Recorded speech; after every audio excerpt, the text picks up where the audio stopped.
Hello student, मेरा नाम है संदीप मौर्य। स्वागत है आपका आपके चैनल लॉजिकल ब्रेन्स में। आज हम बात करने वाले हैं कुछ इम्पॉर्टेंट टर्म्स की, कुछ इम्पॉर्टेंट कंसेप्ट की। अगर हम आपसे पूछें एपी में कि जनरल टर्म ऑफ एपी क्या होता है, आप बोलेंगे ए एन इक्वल टू होता है a plus n minus 1 d. ठीक है। अगर मैं आपसे पूछूंगा जनरल टर्म या एनथ टर्म क्या होता है एपी का, तो आप बोलेंगे a n equal to a plus n minus 1 d. ये जानते हैं कैसे होता है? बिगिनिंग से होता है। ये बिगिनिंग से है, बिगिनिंग से। हम आपसे पूछेंगे कि आप 11 टर्म बताइए, तो आप बोलते हैं ए प्लस 10 डी। बेसिकली आप इसको लिखते कैसे हैं?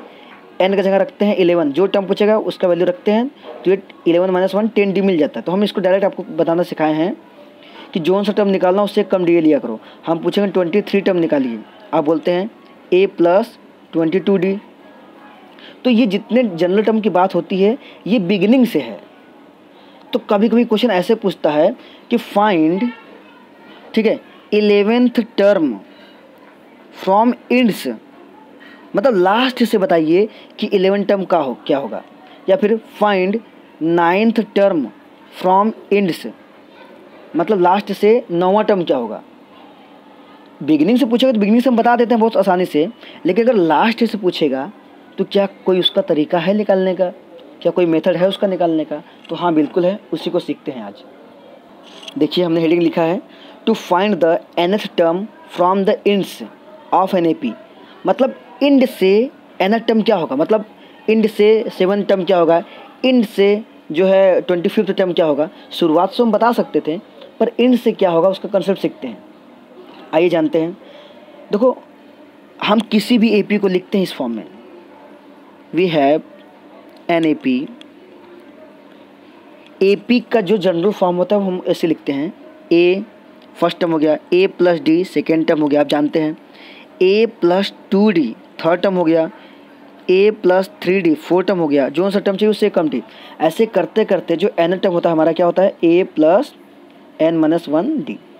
ये हम जानते हैं। किसी भी एपी का जो टर्म्स होता है मैं ऐसे लिख सकता हूँ, first term second term third term fourth term को ऐसे लिख सकता हूँ। एन टर्म को हम क्या लिखते हैं, ए प्लस एन माइनस 1 डी।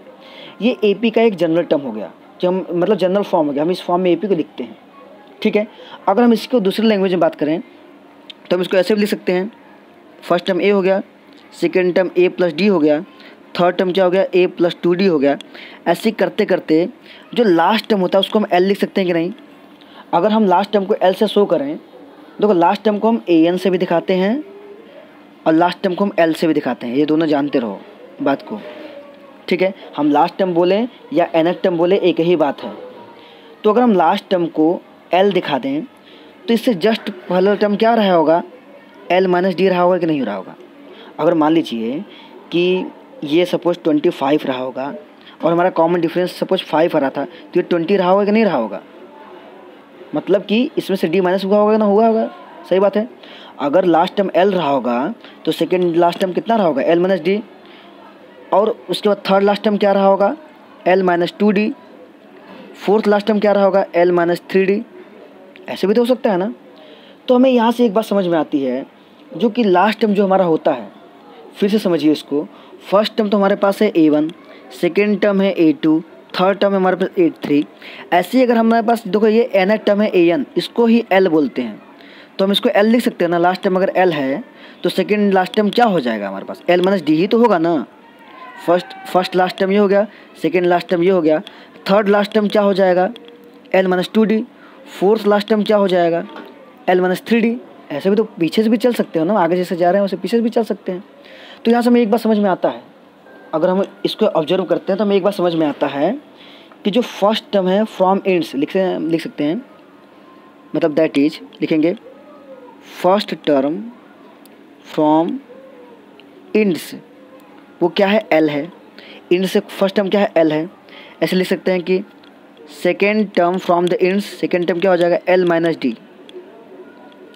समझ में आ रहा बात।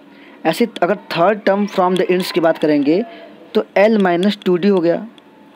तो यहाँ पे हम जब थोड़ा दिमाग लगाते हैं, हम देखते हैं, अच्छा फोर्थ भी लिखते हैं, फोर्थ टर्म क्या हो जाएगा, फ्रॉम द इंड्स हो जाएगा एल माइनस 3 डी। अब तुम दिमाग लगाओ, हम अगर सेकेंड टर्म पूछ रहे हैं आप एक कम डी बता रहे हैं, थर्ड टर्म पूछ रहे हैं आप एक कम डी बता रहे हैं। देखो थर्ड टर्म के लिए 2D है, फोर्थ टर्म के लिए 3D है। अगर ऐसे ही मैं पूछूंगा nth टर्म फ्रॉम इंड्स कि लास्ट से nth टर्म क्या होगा, बोलेंगे आप L माइनस जोन सा टर्म निकालना उससे एक कम, मतलब n-1। हमको 4 टर्म निकालना था तो मैंने 3D लिखा था। वैसे अगर हमको nth टर्म निकालना है तो n से कम क्या होता है, n-1 ही होता है ना, एक कम कर देंगे d। तो हमें यहाँ से पता चलता है बहुत बेहतरीन फार्मूला कि nth term from the end का फार्मूला क्या होता है, L माइनस n-1d। ये बात क्लियर हो रहा है बात। वेयर आप ऐसे लिख सकते हैं कि जहाँ पर जो L है ये लास्ट टर्म है, लास्ट टर्म है, L क्या है, लास्ट टर्म है, N क्या है, नंबर ऑफ टर्म्स है, N क्या है, नंबर ऑफ टर्म्स है, D तो आप जानते हैं कॉमन डिफरेंस। बात समझ रहे हैं। तो हमको एक बात समझ में आता है कि किसी भी AP का अगर हमको लास्ट से कोई टर्म बताना है कि find the 7 term from the ends, तो हम ये फॉर्मूला लगा करके आराम से बता सकते हैं। आशा करते हैं आपको कंसेप्ट समझ में आया होगा, नहीं आया तो रिवाइंड करके देखिएगा, समझ बहुत सिंपल कंसेप्ट है जो स्कूल वाले कभी नहीं बताते। बहुत टीचर बताते भी हैं, मैं उनकी बुराई नहीं कर रहा हूँ, मतलब बता रहा हूँ कि मैक्सिमम स्कूल नहीं बताते हैं, डायरेक्ट कोई मेथड बच्चों बता देते हैं, बच्चों को समझ में नहीं आता। इसके बेस पे एक एग्जाम्पल देखते हैं तो ज़्यादा बेटा समझ में आएगा। आइए देखते हैं कि एक एग्जाम्पल। देखिए हमने एक क्वेश्चन लिया, बहुत बेहतरीन बहुत प्यारा क्वेश्चन है। Find the 20th term from the last या इंड बोले की बात है, लास्ट बोले या from the ends of AP this. और अच्छी बात ये बताएं कि आपका क्वेश्चन नंबर 17 है NCERT का, क्वेश्चन नंबर NCERT 17 क्वेश्चन है। एक्सरसाइज जो है वो 5.2 का है, सेम कंसेप्ट क्वेश्चन है। अगर मैं आपको डायरेक्ट क्वेश्चन बताता आपको मे भी समझ में ना आता, या एक तो आप रट के पास हो जाते हैं, रट के कर लेते हैं, बाकी दूसरा क्वेश्चन ना कर पाते हैं।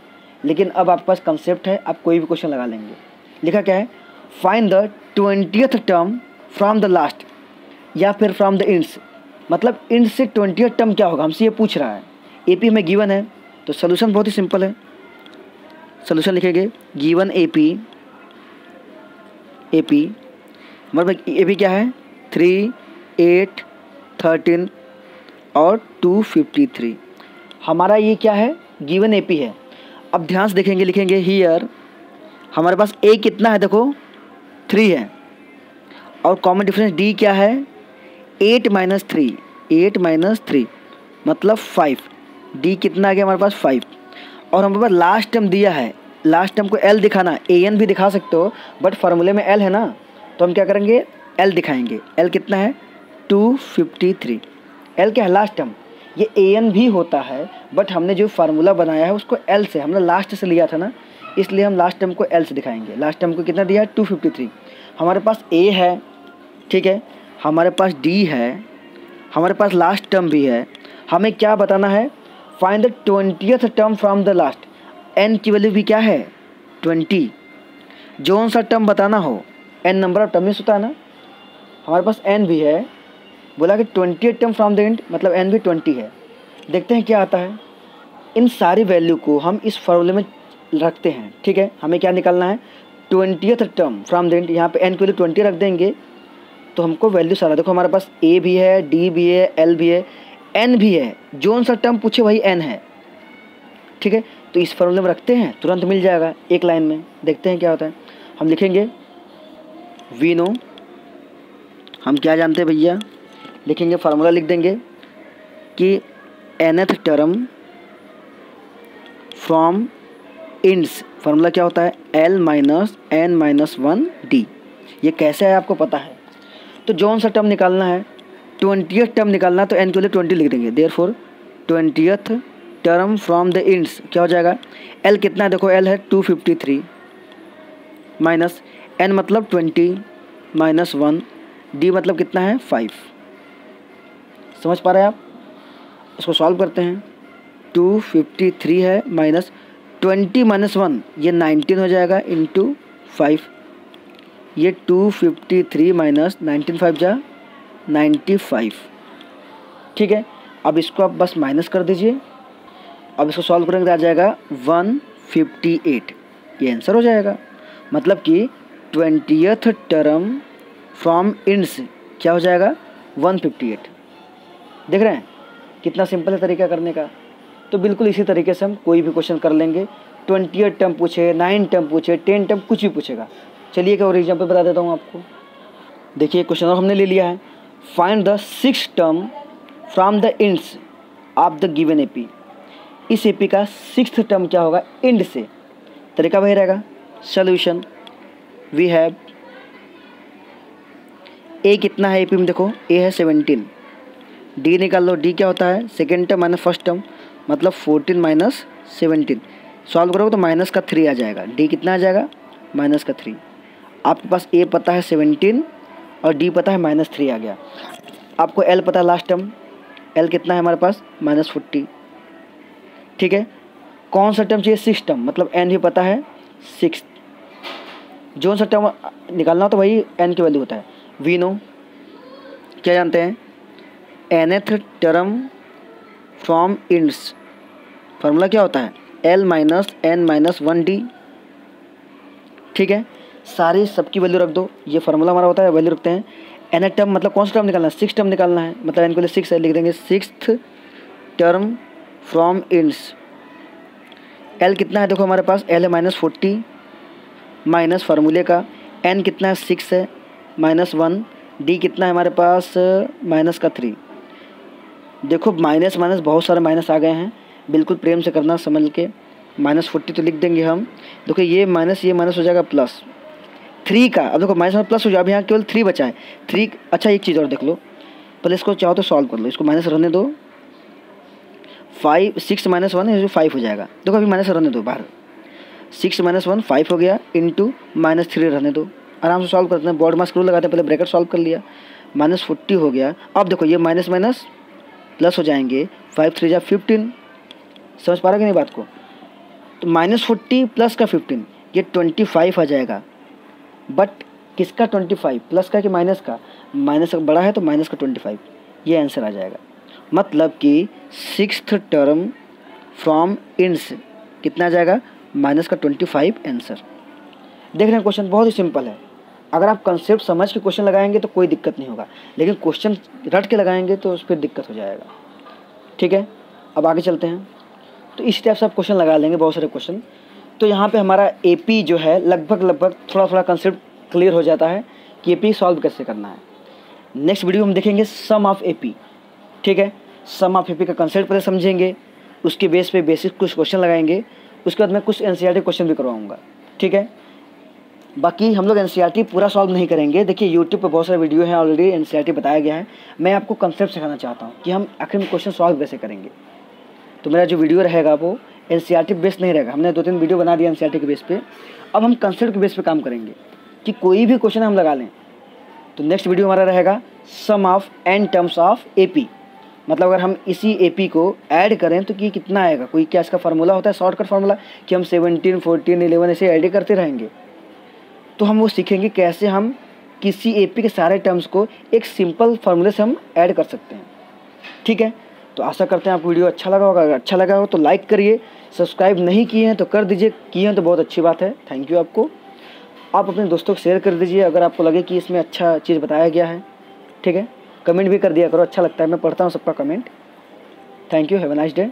जो भी प्रॉब्लम होगा आप कमेंट बॉक्स में आप लिख सकते हैं। ठीक है, तो आशा करते हैं आपको वीडियो पसंद आया होगा। थैंक यू, बहुत बहुत धन्यवाद।